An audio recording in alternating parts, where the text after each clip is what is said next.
Praise the Lord. இந்த August மாதத்தில் 8ஆம் தேதி ஆகிய இந்த வெள்ளிக்கிழமையின் காலை வேளையில் தேவ சமூகத்தில் வந்திருக்கிற ஒவ்வொருவரையும் கர்த்தர் தாமே ஆசீர்வதிப்பாராக. இந்த நாளிலும் நம்ம தியானிக்கிற கர்த்தருடைய வார்த்தை நம்முடைய பரிசுத்த வேதாகமத்தில் தானியேலின் புஸ்தகம் 3ஆம் அதிகாரம் 25வது வசனம்.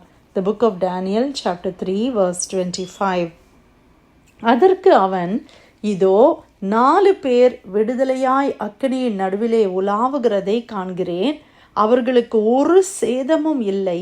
4ஆம் ஆளின் சாயல் தேவ புத்திரனுக்கு ஒப்பாயிருக்கிறது என்றான். அல்லேலூயா. கர்த்தருடைய அருமையான இந்த வார்த்தைக்காய் கர்த்தரை ஸ்தோத்திரிக்கலாமா?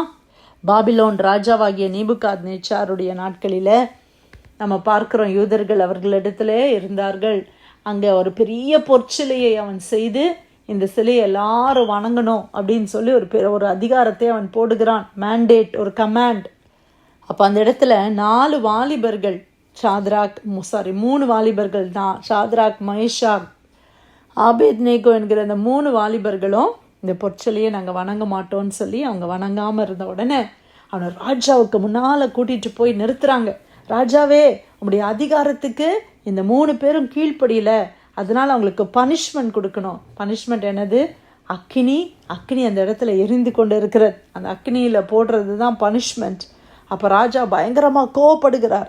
அவர் கேட்குறாரு, நீ எப்படி வணங்காமல் இருக்கலாம் அப்படின்னு சொல்லி கேட்டுட்டு அவர் சொல்கிறாரு, அக்கினி சூளையின் நடுவிலே போடப்படுவீர்கள்.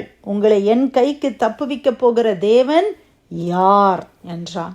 ஷாத்ராக், மேஷாக், ஆபேத்நேகோ என்பவர்கள் ராஜாவை நோக்கி, நேபுகாத்நேச்சாரே, இந்த காரியத்தை குறித்து உமக்கு உத்தரவு சொல்ல எங்களுக்கு அவசியமில்லை. நாங்கள் ஆராதிக்கிற எங்கள் தேவன் எங்களை தப்புவிக்க வல்லவராயிருக்கிறார். அவர் எரிகிற அக்கினி சூளைக்கும் ராஜாவாகிய உம்முடைய கைக்கும் நீங்களாக்கி விடுவிப்பார். விடுவிக்காமல் போனாலும் நாங்கள் உம்முடைய தேவர்களுக்கு ஆராதனை செய்வதும் இல்லை, நீ நிறுத்தின பொற்சிலையை பணிந்து கொள்வதும் இல்லை என்கிறது ராஜாவாகிய உமக்கு தெரிந்திருக்க கடவது என்றார்கள். அப்பொழுது நேபுகாத்நேச்சாருக்கு கடும் கோபம் உண்டு. ஷாத்ராக், மேஷாக், ஆபேத்நேகோ என்பவர்களுக்கு விரோதமாய் அவனுடைய முகம் வேறுபட்டது.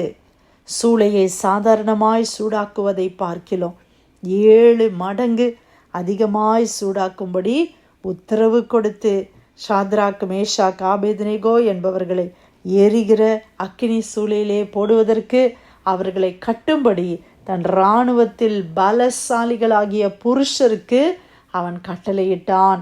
அப்பொழுது அவர்கள் தங்கள் சால்வைகளோடும் நிசார்களோடும் பாகைகளோடும் மற்ற வஸ்திரங்களோடும் கட்டப்பட்டு எரிகிற அக்கினி சூளை நடுவிலே போடப்பட்டார்கள். ராஜாவின் கட்டளை கடுமையாக இருந்தபடினாலும் சூளை மிகவும் சூடாக்கப்பட்டிருந்தபடினாலும் அக்கினி ஜுவாலையானது ஷாத்ராக், மேஷாக், ஆபேத்நேகோ என்பவர்களை தூக்கி கொண்டு போன புருஷரை கொன்று போட்டது. ஷாத்ராக், மேஷாக், ஆபேத்நேகோ என்னும் அந்த 3 புருஷரும் கட்டுண்டவர்களாய் எரிகிற அக்கினி சூளையின் நடுவிலே விழுந்தார்கள். அல்லேலூயா. அந்த சிச்சுவேஷன், இந்த காரியத்தை அப்படியே நம்முடைய கண்களுக்கு முன்னால் நம்ம கொண்டு வருவோமே ஆனால் 7 மடங்கு அந்த சூளை சூடாக்கப்பட்டது. பிரியமானவர்களே, 100 degrees Fahrenheit ஹீட்டே நம்மளுக்கு எவ்வளோ கஷ்டமாக இருக்குது. யோசிச்சு பாருங்கள், 700 degrees எப்படி இருக்கும்? அப்படியே அந்த இடத்துல கூட்டிகிட்டு போகிற அவங்களுக்கெல்லாம் சுட்டரிக்கப்பட்டு போனார்கள். அவ்வளோ பயங்கரமான வெப்பம் அந்த இடத்துல. அக்கினி, அது அக்கினியாய் காணப்பட்டது. அது எரிந்து சாம்பலாக்கி விட்டது. அவங்கள அந்த இடத்துல போடுகிறார்கள். அப்பொழுது ராஜாவாகிய நேபுகாத்நேச்சார் பிரமித்து தீவிரமாய் எழுந்திருந்து தன் மந்திரிமார்களை நோக்கி, 3 புருஷரை அல்லவோ கட்டுண்டவர்களாக அக்கினியிலே போடுவித்தோம் என்றான். அவர்கள் ராஜாவுக்கு பிரதியுத்தரமாக, ஆம் ராஜாவே என்றார்கள். அதற்கு அவன், இதோ 4 பேர் விடுதலையாய் அக்கினியின் நடுவிலே உலாவுகிறதை நான் காண்கிறேன். அவர்களுக்கு ஒரு சேதமும் இல்லை. 4ஆம் ஆளின் சாயல் தேவ புத்திரனுக்கு ஒப்பாயிருக்கிறது என்றான். அல்லேலூயா. ராஜா பார்த்து பிரமித்து ஆச்சரியப்படுகிறார். அக்கினி சூளையில் 3 பேரை கட்டி போட்டோமே, 4 பேர் உலாவுறாங்களே. அவங்களுக்கு கட்டுகளெல்லாம் ஒன்றுமே இல்லையே, 4 பேர் உலாவுறாங்க. எந்த சேதமும் அவங்களுக்கு ஆகலை. 4வது நபருடைய சாயல் எப்படி இருந்துச்சா? தேவபுத்திரன், சன் ஆஃப் காடுடைய சாயல் இருந்துச்சான். அப்பொழுது நேபுகாத்நேச்சார் எரிகிற அக்கினி சூளையின் வாசல் அண்டைக்கு வந்து, உன்னதமான தேவனுடைய தாசராகிய சாத்ராக், மேஷாக், ஆபேத்நேகோ என்பவர்களே, நீங்கள் வெளியே வாருங்கள் என்றான். உடனே சாத்ராக், மேஷாக், ஆபேத்நேகோ என்பவர்கள் அக்கினியின் நடுவிலிருந்து வெளியே வந்தார்கள். தேசாதிபதிகளும் அதிகாரிகளும் தலைவர்களும் ராஜாவின் மந்திரிகளும் கூடி வந்து அந்த புருஷனுடைய சரீரங்களின் மேல் அக்கினி பலன் செய்யாமலும், அவர்களுடைய தலை மயிர் கருகாமலும், அவர்களுடைய சால்வைகள் சேதப்படாமலும், அக்கினியின் மனம் அவர்களிடத்தில் வீசாமலும் இருந்ததை அவர்கள் கண்டார்கள். அப்பொழுது நேபுகாத்நேச்சார் வசனித்து, சாத்ராக், மேஷாக், ஆபேத்நேகோ என்பவருடைய தேவனுக்கு ஸ்தோத்திரம்,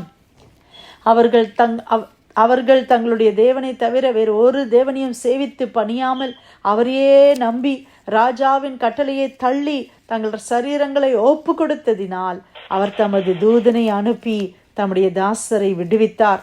ஆதலால் சாத்ராக், மேஷாக், ஆபேத்நேகோ என்பவர்களுடைய தேவனுக்கு விரோதமாக தூஷண வார்த்தையை சொல்லுகிற எந்த ஜனத்தானும், எந்த ஜாதியானும், எந்த பாஷைக்காரனும் துண்டித்து போடப்படுவான். அவனுடைய வீடு எருக்களமாக்கப்படும் என்று என்னாலே தீர்மானிக்கப்படுகிறது. இவ்விதமாய் ரட்சிக்கத்தக்க தேவன் வேறு ஒருவரும் இல்லை என்றான். ஆமேன். எவ்வளோ அருமையான தேவன் இல்லையா? இவ்விதமாய் ரட்சிக்கத்தக்க தேவன் வேறு ஒருவரும் இல்லை. பிரியமானவர்களே, கர்த்தரை நம்புகிற தேவ பிள்ளைகளுக்கு கர்த்தர் இறங்கி வந்து அவர்களை ரட்சிக்கிறார் என்பதை இந்த வேத வசனங்கள் மூலமாக நம்ம ஆராய்ந்து கொள்ள தேவன் கொடுத்த கிருபைக்காய் ஸ்தோத்திரிக்கலாமா? அக்னி balance செய்யவில்லையாம். The power of the fire had nothing to do with them. அது ஹார்ம் பண்ணலைன்னு சொல்லி நம்ம பார்க்குறோம். நமக்கெல்லாம் தெரியும், சின்ன ஒரு காயம் அக்னியில் பட்டால் அது எப்படி இருக்கும்னு நமக்கு தெரியும். அக்னி சூளையில் அவர்களை போட்டார்கள்.